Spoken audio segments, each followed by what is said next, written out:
चाहिए। ये कहानी है फ्रैंक मार्टिन की, जो कि एक ट्रांसपोर्टर है। फ्रैंक पहले स्पेशल ऑपरेशंस में सोल्जर था, इसीलिए वो मार काट गोली बारूद में एक्सपर्ट है और उसके साथ साथ वो बहुत ही बेहतरीन ड्राइवर है। इसीलिए वो ट्रांसपोर्टर का काम करता था, क्योंकि जब फ्रैंक के हाथ में कोई गाड़ी होती है तब वो गाड़ी चलती नहीं है बल्कि उड़ती है। और फ्रैंक के 3 बड़े नियम है कि वो कभी अपनी बात से नहीं मुकरता और वो अपने क्लाइंट के नाम नहीं पूछता और उसके साथ साथ वो अपना भी नाम नहीं बताता और उसके साथ साथ वो जिस पैकेज को डिलीवर करता है उसके बारे में ना पूछता है और ना ही उस पैकेज को खोलता है। पिछले पार्ट में हमने देखा था कि फ्रैंक ने अपने पैकेज को खोल दिया था, इसीलिए वो एक बड़ी मुसीबत में फंस गया। लेकिन फ्रैंक को पता है कि मुसीबत से कैसे निपटते हैं, इसीलिए फ्रैंक ने जल्दी ही सारी चीजों को ठीक कर दिया। लेकिन अब फ्रैंक को मायामी आना पड़ा है, जबकि फ्रैंक पहले फ्रांस में रहता था, क्योंकि उसके एक दोस्त ने उससे मदद मांगी है। इसीलिए अपने दोस्त की मदद करने के लिए फ्रैंक अभी एक ड्राइवर का काम कर रहा है और फ्रैंक अभी बिलिंग्स फैमिली का ड्राइवर है, क्योंकि ये लोग अरबपति हैं और जेफरी बिलिंग्स गवर्नमेंट ऑफिसर है और जेफरी बिलिंग्स की पत्नी का नाम है ऑड्री बिलिंग्स और इन दोनों का एक छोटा सा बेटा है जिसका नाम है जैक। और इन्हें पता है कि जैक को बहुत सारे लोग पकड़ना चाहते हैं और उसे मारना भी चाहते हैं, इसीलिए इन्हें कोई ऐसा चाहिए जो कि जैक की हिफाजत कर सके और इस काम के लिए फ्रैंक से बेहतर कोई भी नहीं है। इसीलिए फ्रैंक के दोस्त ने उसे ये काम दिया है और अब फ्रैंक रोज जैक को स्कूल छोड़ता है और उसके साथ साथ वो उसे स्कूल से लेकर के भी आता है ताकि रास्ते में कोई उसे किडनैप ना कर ले। कहानी की शुरुआत होती है और हमारे सामने एक पार्किंग का दृश्य आता है और यहाँ पे हम एक गाड़ी लगी हुई देखते हैं और ये गाड़ी है फ्रैंक की और इसी के अंदर फ्रैंक बैठा होता है और फ्रैंक की नजर होती है अपनी गाड़ी पे और वो जैसे ही देखता है कि उसका टाइम पूरा हो चुका है तभी वो अपनी गाड़ी को स्टार्ट करने लगता है ताकि वो यहाँ से निकल सके। लेकिन जैसे ही वो अपनी गाड़ी को स्टार्ट करने वाला होता है यहाँ पे एक लड़की आ जाती है और वो फ्रैंक से कहती है कि कुछ लोग मुझे मारना चाहते हैं, इसीलिए प्लीज मेरी मदद करो। लेकिन फ्रैंक पे इन बातों का कोई भी असर नहीं होता, इसीलिए वो इस लड़की को कहता है कि मैं तुम्हारी मदद नहीं कर सकता। और इस चीज को देख करके वो लड़की समझ जाती है कि फ्रैंक अपनी गाड़ी से बाहर नहीं आने वाला, इसीलिए वो अपनी बंदूक निकालती है और उसे फ्रैंक के सर पे तान देती है और कहती है कि अभी के अभी गाड़ी से बाहर आओ। और फ्रैंक गाड़ी से बाहर निकल जाता है। तभी यहाँ पे हम बहुत सारे गुंडों को देखते हैं और हमें पता लगता है कि ये लड़की भी उनके साथ है। और जैक के बाहर निकलते ही ये सारे के सारे चोर गाड़ी के अंदर चले जाते हैं, क्योंकि ये गाड़ियाँ चुराते हैं। और अब ये लोग इस गाड़ी को स्टार्ट करने लगते हैं, लेकिन ये गाड़ी उनसे स्टार्ट नहीं होती। तब वो फ्रैंक से पूछते हैं कि ये गाड़ी स्टार्ट क्यों नहीं हो रही। तब फ्रैंक बताता है कि इस गाड़ी को स्टार्ट करने के लिए पहले तुम्हें कोड दबाना पड़ेगा। और इस चीज को सुनने के बाद ये गुंडे और भी भड़क जाते हैं और वो बाहर आ जाते हैं और वो फ्रैंक से इस गाड़ी का कोड पूछने लगते हैं। और जब फ्रैंक कोड नहीं बताता तब वो फ्रैंक को मारने के लिए आगे बढ़ने लगते हैं, लेकिन वो नहीं जानते कि फ्रैंक क्या चीज है। इसीलिए फ्रैंक इन्हें बहुत ही बेरहमी के साथ मारता है और इन सब की हड्डी पसली एक करके नीचे गिरा देता है। और ये लड़की जैसे इस चीज को देखती है वो यहाँ से भाग जाती है और फ्रैंक अपनी गाड़ी को लेकर के निकल पड़ता है। और जल्दी ही फ्रैंक पहुँचता है जैक के स्कूल के पास और वो जैक का इंतजार करने लगता है। और जल्दी ही जैक अपने स्कूल से बाहर आता है और वो आकर के गाड़ी के अंदर बैठ जाता है और फ्रैंक गाड़ी चलाने लगता है और ये दोनों बातें करने लगते हैं। तब हमें पता लगता है कि फ्रैंक जैक को पसंद करने लगा है और इन दोनों के बीच अच्छी बॉन्डिंग है। इसीलिए फ्रैंक जल्दी ही जैक को लेकर के घर पहुंचता है और जैसे ही ऑड्री देखती है कि जैक आ गया, ऑड्री आती है जैक के पास और उसे घर में जाने के लिए कहती है। और जब ऑड्री घर चला जाता है तब वो फ्रैंक से बातें करने लगती है और फ्रैंक ऑड्री को बताता है कि कल दोपहर में उसे अपने एक दोस्त को लेने जाना है। तभी ऑड्री उससे कहती है कि तुम्हें कल जैक को लेकर के हॉस्पिटल जाना पड़ेगा उसके रेगुलर चेकअप के लिए, और अगर तुम जैक को लेकर के जाओगे तो जैक को अच्छा लगेगा, क्योंकि जैक तुम्हें बहुत पसंद करता है। और सुबह में तुम जैक का चेकअप करवाओ, फिर दोपहर में तुम अपने दोस्त को लेने चले जाना। और फ्रैंक भी इस बात के लिए मान जाता है। तभी ऑड्री उसे बताती है कि जब तुम लोग वापस आओगे तब हमने जैक के लिए एक पार्टी रखी है और इस चीज को देख करके जैक बहुत खुश होगा। तभी दूसरी तरफ हम कुछ लोगों को देखते हैं और यहीं पे हमें एक आदमी देखने को मिलता है जिसका नाम है जियानी। और जियानी के पास हमें कुछ डॉक्टर्स हैं और यहाँ पे हम इन डॉक्टर्स के हाथ में 2 तरीके की वैक्सीन देखते हैं। एक वैक्सीन का कलर होता है ग्रीन और दूसरे का होता है पर्पल। तभी हमें पता लगता है कि ये कोई वैक्सीन नहीं बल्कि वायरस है। ग्रीन वाली चीज वायरस है और पर्पल वाला उसका एंटीडोट। और अब हमारे सामने अगले दिन के सुबह का दृश्य आता है जब हम जैक और फ्रैंक को हॉस्पिटल में देखते हैं और जैक यहाँ पे बहुत ज्यादा डरा हुआ है, क्योंकि हर बार जैक को इंजेक्शन लगाया जाता है। और फ्रैंक इस चीज को देख करके समझ जाता है कि जैक डरा हुआ है, इसीलिए वो जैक से कहता है कि जब तक मैं तुम्हारे साथ हूँ तुम्हें किसी चीज से डरने की जरूरत नहीं है। और जैक कहता है कि मुझे पता है आप हमेशा मेरी हिफाजत करेंगे। तभी हम देखते हैं कि जियानी के कुछ लोग पहुंच चुके हैं इस हॉस्पिटल के अंदर और अभी इनके ग्रुप को लीड कर रही है लोला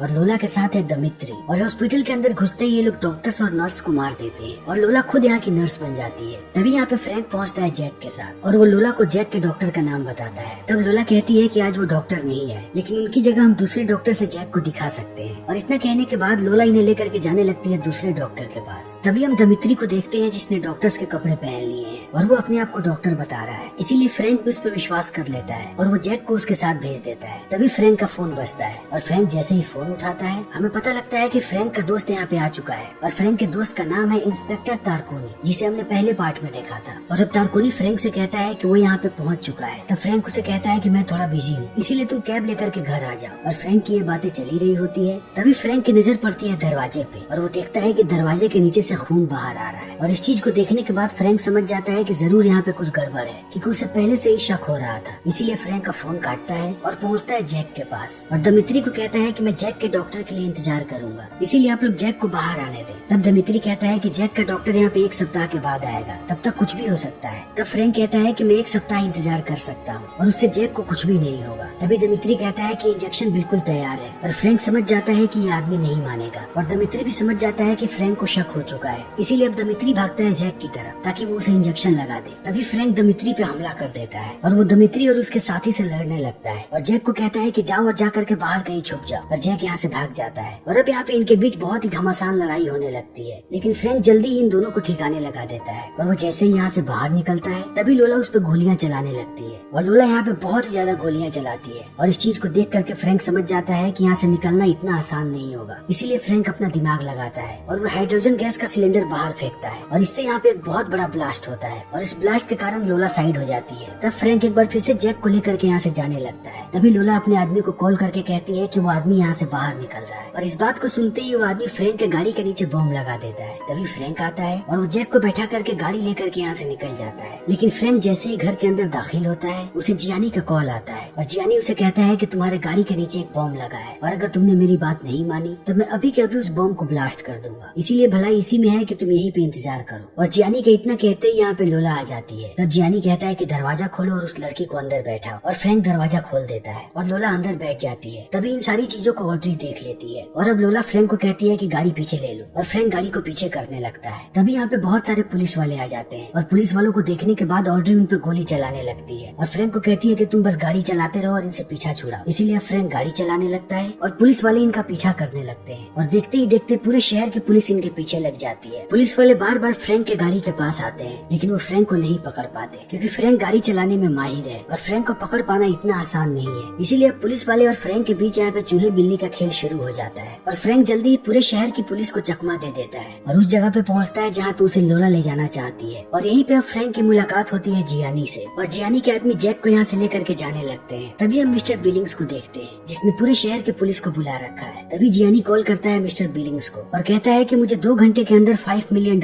चाहिए और पैसे देने में तुम जितनी देरी करोगे उतने ही ज्यादा तुम्हारे बच्चे के शरीर के अंग खराब होंगे। और इतना कहने के बाद जियानी मिस्टर बिलिंग्स को एड्रेस बताता है कि वहाँ जाने के बाद एक गाड़ी के अंदर उसे सारे पैसे रखने हैं और मिस्टर बिलिंग्स भी मान जाते हैं। तभी जियानी के आदमी यहाँ से जैक को लेकर के जाने लगते हैं और जियानी फ्रैंक को कहता है कि अब तुम भी यहाँ से जा सकते हो। और जब फ्रैंक यहाँ से जा रहा होता है तभी उसकी नजर पड़ती है नीचे और उसे पता लग जाता है कि गाड़ी के कौन से पार्ट में बॉम्ब लगा हुआ है। इसीलिए अब जियानी जैक को लेकर के यहाँ से जाने लगता है और फ्रैंक भी गाड़ी लेकर के निकल जाता है। लेकिन फ्रैंक जानता है कि ये लोग किसी भी वक्त इस बॉम्ब को फोड़ सकते हैं, इसीलिए फ्रैंक अपनी गाड़ी को उड़ाता है और उसे मोड़ देता है और मोड़ने के बाद उस बॉम्ब को फंसा देता है क्रेन में। और जैसे ही वो बॉम्ब क्रेन में फंसता है लोला बटन दबा देती है और वो बॉम्ब वहीं पे फट जाता है। लेकिन तब तक फ्रैंक यहाँ से निकल चुका होता है। लेकिन फ्रैंक अब इस चीज की तह तक पहुँचना चाहता है, इसीलिए फ्रैंक सबसे पहले कॉल करता है तारकोनी को और कहता है कि घर से बाहर निकल जा। और तारकोनी इस बात को सुन के जैसे ही दरवाजे के पास जाता है यहाँ पे बहुत सारे पुलिस वाले आ जाते हैं और वो तारकोनी को गिरफ्तार कर लेते हैं। इसीलिए अब फ्रैंक पहुँचता है हॉस्पिटल और उस कमरे में पहुँचता है जहाँ वो लोग जैक को इंजेक्शन देने वाले थे। और वहाँ जाने के बाद फ्रैंक को वाला इंजेक्शन मिल भी जाता है और अब फ्रैंक यहाँ से निकलने ही वाला होता है। तभी यहाँ पे कुछ पुलिस वाले आ जाते हैं और फ्रैंक को पकड़ने की कोशिश करने लगते हैं। लेकिन जब फ्रैंक उनसे लड़ता है तभी उनके हाथ से गोली चल जाती है और ये गोली आकर के लगती है इंजेक्शन पे। लेकिन फ्रैंक जल्दी इन पुलिस वालों से पीछा छुड़ा लेता है। लेकिन वो जानता है कि इंजेक्शन की दवाई खराब हो चुकी है, इसीलिए वो किसी और ही तरह की दवाई उसमें भर देता है और हॉस्पिटल से बाहर निकल जाता है। तभी हम मिस्टर बिलिंग्स को देखते हैं जो कि सारे पैसों को उन जगह पे पहुंचा देते हैं जहां जियानी ने बोला होता है। तभी हम फिर से तारकोनी को देखते हैं जो कि पुलिस स्टेशन में है और अब सबको पता लग चुका है कि तारकोनी भी एक पुलिस वाला है, इसीलिए अब तारकोनी सबके साथ बहुत ही फ्रेंडली हो चुका है। तभी तारकोनी को कॉल आता है फ्रैंक का और फ्रैंक उसे कहता है कि मुझे दमित्री नाम के आदमी के बारे में सारे डिटेल्स डिटेल्स चाहिए। और इस बात को सुनने के बाद तारकोनी एक पुलिस वाले का कंप्यूटर खोलता है और दमित्री की सारी डिटेल्स हासिल कर लेता है और फ्रैंक को बता भी देता है। इसीलिए फ्रैंक को पता लग जाता है कि दमित्री कहाँ पे रहता है। लेकिन फ्रैंक जैसे ही दमित्री के घर पे पहुँचता है, दमित्री उसे पहचान जाता है और यहाँ से भागने लगता है। फिर दमित्री भागता जाता है और फ्रैंक उसका पीछा करते जाता है और इन दोनों के बीच चूहे बिल्ली का खेल शुरू हो जाता है। लेकिन दमित्री जल्दी ही फ्रैंक को चकमा दे देता है और एक बस में चढ़ के भागने लगता है। लेकिन फ्रैंक भी दमित्री का पीछा छोड़ने वालों में से नहीं है। इसीलिए फ्रैंक एक स्पीड बोट चलाता है और दमित्री का पीछा करने लगता है और जल्दी ही फ्रैंक स्पीड बोट को लेकर के कूद जाता है सड़क पे और वो दमित्री को पकड़ भी लेता है। फिर वो दमित्री को पीटता है और उसे इंजेक्शन दे देता है और दमित्री को लगता है कि उसे वायरस वाला इंजेक्शन लगा है। इसीलिए अब दमित्री यहाँ से भागने लगता है और फ्रैंक यही चाहता था। इसीलिए अब दमित्री भागता है और फ्रैंक छुप करके उसका पीछा करता है। तभी हमारे सामने मिस्टर बिलिंग्स का घर आता है और उन्हें पुलिस वालों का कॉल से पता लगता है कि उन्हें जैक मिल चुका है। इसीलिए सारे लोग पहुँचते हैं जैक के पास। लेकिन जैक अभी एक गाड़ी में बंद होता है। फिर ये लोग गाड़ी को खोलते हैं और जैक इन्हें मिल जाता है। तभी दूसरी तरफ हम दमित्री को देखते हैं जो पहुँचता है एक डॉक्टर के पास और उससे कहता है कि मुझे वो वायरस वाला इंजेक्शन लग गया है, इसीलिए मुझे अभी के अभी एंटीडोट दो। और वो डॉक्टर उसे एंटीडोट देने ही वाला होता है। तभी यहाँ पे फ्रैंक आ जाता है और वो सबसे पहले दमित्री को मारता है और उसके बाद ये डॉक्टर यहाँ से भागने की कोशिश करने लगता है। तब फ्रैंक इस डॉक्टर को भी घायल कर देता है और कहता है कि मुझे अभी के अभी सच बताओ कि ये कैसा वायरस है। तब ये डॉक्टर कहता है कि ये बहुत ही खतरनाक वायरस है, जिसको भी ये वायरस लगता है उसके बाद वो एक दिन में मर जाता है। और जियानी ने इस वायरस को उस छोटे बच्चे के शरीर के अंदर इंजेक्ट कर दिया है। और इस बात को सुनने के बाद फ्रैंक एकदम आश्चर्यचकित हो जाता है और कहता है कि आखिर तुम लोगों ने एक छोटे से बच्चे को वायरस क्यों दिया। तब ये डॉक्टर यहाँ पे पूरी बात बताता है कि ये वायरस जिसके भी शरीर के अंदर होता है उसकी सांसों से ये वायरस दूसरे लोगों में फैलने लगता है। इसीलिए वायरस उस बच्चे को दिया गया है क्योंकि उसके पिता है मिस्टर बिलिंग्स और मिस्टर बिलिंग्स जल्दी एक बहुत बड़ा प्रेस कॉन्फ्रेंस करने वाले हैं जहाँ पे हर एक देश के लोग आने वाले हैं। इसीलिए वायरस उस बच्चे को दिया गया है ताकि ये वायरस पूरी दुनिया में फैल जाए। और इस बात को सुनते ही फ्रैंक कहता है कि मुझे अभी के अभी इसका एंटीडोट दो। तब वो डॉक्टर 2 एंटीडोट्स निकालता है और ये एंटीडोट उसने अपने आप के लिए रखा था, लेकिन वो जानता है कि फ्रैंक उसे मार देगा। इसीलिए डॉक्टर इन दोनों एंटीडोट्स को बाहर फेंक देता है और इन दोनों एंटीडोट्स को पकड़ने के लिए फ्रैंक भी खिड़की से बाहर कूद जाता है। लेकिन अब ये दोनों एंटीडोट्स जाकर के गिरते हैं सड़क पे जहाँ पे बहुत सारी गाड़ियाँ आ रही होती है और ये सारी गाड़ियाँ बहुत ही तेज चल रही होती है। इसीलिए एक एंटीडोट के ऊपर एक गाड़ी चढ़ जाती है। फिर फ्रैंक दूसरे एंटीडोट को पाने की कोशिश में लग जाता है, लेकिन बार बार यहाँ पे गाड़ियाँ आ रही होती है। फिर भी अपनी जान पे खेल करके फ्रैंक एक एंटीडोट को बचा लेता है और उस एंटीडोट को लेकर के पहुँचता है मिस्टर बिलिंग के घर पे, जहाँ वो ऑड्री को पूरी बात बताता है। और बात बताने के बाद वो जैक को एक एंटीडोट दे देता है और कहता है कि अब सारे लोगों की जान खतरे में है, इसीलिए तुम्हें अभी के अभी अपने पति को कॉल करना चाहिए। और इस बात को सुनते ही ऑड्री मिस्टर बिलिंग को कॉल करती है और उसे पूरी बात बताने की कोशिश करती है कि आज वो प्रेस कॉन्फ्रेंस में ना जाए। लेकिन नेटवर्क की खराबी के कारण मिस्टर बिलिंग्स को कुछ भी सुनाई नहीं पड़ता। लेकिन अब फ्रैंक इस गुत्थी को सुलझाना चाहता है, इसीलिए वो फिर से कॉल करता है तारकोनी को और कहता है कि मुझे जियानी के बारे में पूरी जानकारी चाहिए। और तारकोनी एक बार फिर से काम पे लग जाता है और वो जल्दी ही फ्रैंक को बता देता है कि जियानी उसे कहाँ पे मिलेगा। तभी हम मिस्टर बिलिंग्स को देखते हैं जिसकी तबीयत खराब होते जा रही है और कॉन्फ्रेंस हॉल के अंदर जाने के बाद मिस्टर बिलिंग्स बेहोश हो जाता है। लेकिन अब फ्रैंक पहुँचना चाहता है जियानी के पास, इसीलिए वो जल्दी एक गाड़ी लेकर के घुस जाता है जियानी के घर के अंदर, जहाँ पे जियानी के बहुत सारे लोग इस पे हमला करने लगते हैं। लेकिन फ्रैंक यहाँ पे अपना कमाल दिखाता है और वो एक एक करके जियानी के सारे लोगों को मारते जाता है। लेकिन जियानी के लोगों की तादाद बहुत ही ज्यादा है, वो एक एक करके आते जाते हैं, लेकिन फ्रैंक भी उनका एक एक करके मुकाबला करते जाता है और देखते ही देखते फ्रैंक यहाँ पे लाशों का ढेर लगा देता है और अंत में वो पहुँचता है जियानी के पास और वो जियानी को मारने ही वाला होता है। तभी जियानी कहता है कि अगर मैं मर गया तब पूरी दुनिया खतरे में आ जाएगी क्योंकि वो सारा का सारा एंटीडोट मेरे अंदर है, इसीलिए तुम मुझे कभी भी नहीं मारना चाहोगे। और अब इन दोनों की बातें चली रही होती है, तभी यहाँ पे लोला आ जाती है और लोला फ्रैंक पे बंदूक तान देती है। तब जियानी कहता है कि तुम इसे रोक करके रखो, तब तक मैं यहाँ से बाहर निकलता हूँ। लेकिन जियानी जैसे ही यहाँ से बाहर जाता है, फ्रैंक और लोला लड़ने लगते हैं और लोला बार बार कोशिश करती है कि वो फ्रैंक को मार दे, लेकिन फ्रैंक भी कोई कच्चा खिलाड़ी नहीं, इसीलिए वो देखते ही देखते लोला को यहाँ पे मार देता है और वो लोला को बहुत ही बेरहमी के साथ मारता है। और इसे मारने के बाद फ्रैंक जैसे ही बाहर निकलता है, वो देखता है कि जियानी एक हेलीकॉप्टर से यहाँ से भाग रहा है, इसीलिए फ्रैंक अब एक गाड़ी में बैठ करके उस हेलीकॉप्टर का पीछा करने लगता है। और थोड़ी देर के बाद फ्रैंक देखता है कि वो हेलीकॉप्टर जा करके रुकता है एक हवाई अड्डे पे। फिर जियानी उस हेलीकॉप्टर से उतरता है और वो एक एरोप्लेन के अंदर बैठ जाता है, लेकिन फ्रैंक अब उस एरोप्लेन का पीछा करने लगता है और जैसे ही वो प्लेन टेक ऑफ करती है, फ्रैंक उस प्लेन के पहिए को पकड़ लेता है और उस पहिए के सहारे से वो प्लेन के अंदर घुस जाता जाता है और अब देखते ही देखते ये प्लेन आसमान की ऊंचाइयों में होती है। लेकिन फ्रैंक अब प्लेन के अंदर घुस चुका है, इसीलिए वो जियानी पे हमला करने लगता है और इस चीज को देखने के बाद जियानी अपनी बंदूक निकालता है और वो फ्रैंक को मारने की कोशिश करता है, लेकिन गलती से ये गोली पायलट को लग जाती है। इसीलिए अब इस प्लेन का हवा में बैलेंस खराब होने लगता है और देखते ही देखते ये प्लेन क्रैश होने लगता है और जल्दी ये प्लेन आकर के समंदर में गिर जाता है। लेकिन फ्रैंक जियानी को कैसे भी बचाना चाहता है, इसीलिए उसे बचा लेता है और उसे समंदर के ऊपर ले आता है। तब तक यहाँ पे बहुत सारे पुलिस वाले आ जाते हैं और फ्रैंक अब जियानी को पुलिस वालों के हवाले कर देता है और समय ऐसे ही बीतते जाता है और थोड़े समय के बाद पूरी दुनिया को इसका एंटीडोट मिल जाता है। इसीलिए अब फ्रैंक फूल लेकर के पहुँचता है बिलिंग्स परिवार के पास हॉस्पिटल में, लेकिन वो जैसे ही दरवाजे से झांकता है वो देखता है कि इस परिवार के तीनों लोग एक साथ बहुत ही खुश हैं। इसीलिए वो नहीं चाहता कि उसके जाने से कोई भी बाधा आए, इसीलिए फ्रैंक यहाँ से वापस चला आता है और वापस आने के बाद वो तारकोनी को एयरपोर्ट छोड़ता है और उसका शुक्रिया अदा करता है। फिर ये दोनों एक दूसरे को गुड बाय बोलते हैं और अपने अपने रास्ते निकल जाते हैं और ये फिल्म यहीं पे खत्म हो जाती है।